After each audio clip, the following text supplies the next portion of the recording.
Vous pensez que la vraie star de Pixar, c'est le camion Pizza Planet? Ça tombe bien, nous aussi.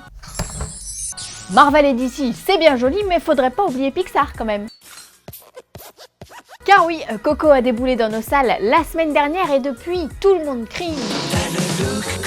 Non, pas du tout. Depuis, tout le monde crie au chef-d'œuvre, un film émouvant, un film bouleversant, l'équilibre parfait entre drôlerie et mélancolie. Bref, les critiques sont dithyrambiques. C'est pas un film à la noix de Coco.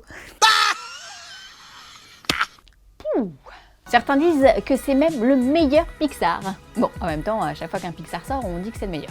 Ouais, c'est pas faux. En tout cas, pour vous, sur Allociné, c'est le meilleur Pixar devant Toy Story 3 et Ratatouille. Ah ouais? Oh, Ratatouille quand même, hein. Ben oui, ce voyage initiatique séduit petits et grands. Alors John Lasseter l'avait dit, il y aura désormais plus de diversité dans les films Disney Pixar. Et après, Vaiana place donc à un pan méconnu de la culture mexicaine, le jour des morts. El Día de los Muertos. Eh, bien ton accent, c'est vrai? Non.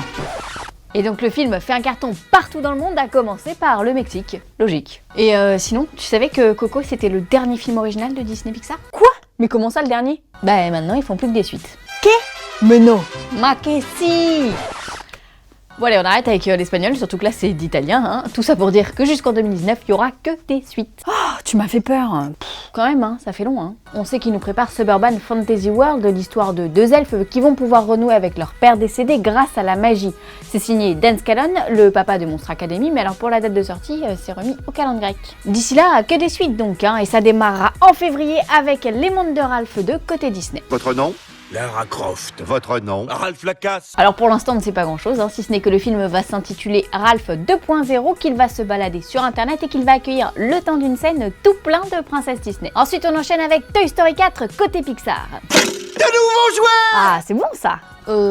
Semi-bon en fait, hein, parce qu'entre le congé de John Lasseter pour comportements inappropriés et le départ de Rashida Jones qui officiait au scénario, ça sent mauvais. Enfin, ça sent semi-bon. Mais bon, on se consolera, ou pas d'ailleurs, hein, avec La Reine des Neiges 2 en novembre 2019. Oh, tu chantes pas, hein? Moi? Non. Mais elle... Libérée, délivrée, je ne mentirai plus jamais. Oh, c'est pas vrai.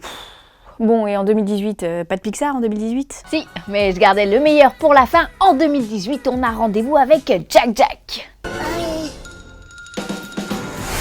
Et oui, les Indestructibles font leur grand retour 14 ans après la sortie du premier film. Attends, mais 14 ans après, c'est un ado Jack Jack là. Et non, justement, la suite devrait démarrer là où le premier film s'est terminé. D'ailleurs, dans le premier teaser qui a fait exploser tous les compteurs, Jack Jack n'a pas grandi d'un pouce et semble avoir hérité lui aussi de super pouvoirs.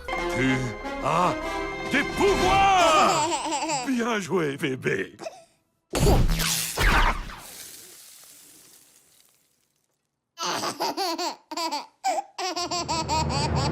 Le pitch est simple, hein, pendant qu'Elastigirl part combattre le mal, Monsieur Indestructible, lui, est chargé de rester à la maison pour parfaire l'éducation de ses rejetons, Violette, Flèche et bébé Jack, donc, qui a développé des pouvoirs incroyables, bien plus puissants que ceux de ses super parents. Je vous invite d'ailleurs à voir ou revoir le court-métrage Jack Jack Attack, dans lequel le baby boy se transforme en boule de feu. Oh, la tronche de la babysitter, ça promet hein, pour les Indestructibles 2. D'autant que, je ne sais pas si vous vous en souvenez, mais lorsque les Indestructibles de Brad Bird est sorti en 2004, ce fut le premier dessin animé Pixar assorti d'une classification PG, soit l'équivalent d'un accord parental souhaitable chez nous. Il y a donc de fortes chances pour que cette suite suive le même chemin. Avec, pourquoi pas, soyons fous, des héros Marvel invités chez les Indestructibles. Non, parce que Pixar, Disney, Marvel, c'est la même famille tout ça. Grosse pression quand même hein, pour Brad Bird. C'est vrai que l'attente autour du film est élevée, hein. Espérons juste qu'il ne nous fasse pas l'effet d'un pétard mouillé, comme le monde de Dory par exemple.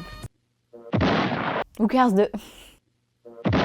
Allez fanzone, c'est fini pour aujourd'hui. Alors on aurait pu vous parler des couettes de Margot Robbie qui s'apprête à reprendre le short moulant d'Harley Quinn pour un film solo. That's a good idea, honey.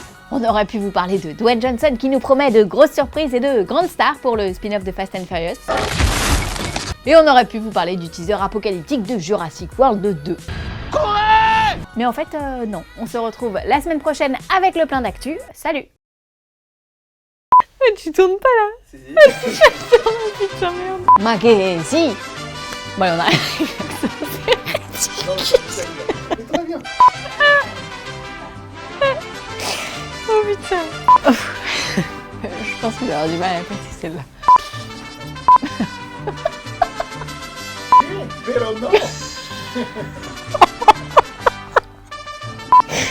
non, mais c'est toi qui me fais tomber. Ok. Bah, ok, si. Bon, alors on arrête avec l'autre sur la cité.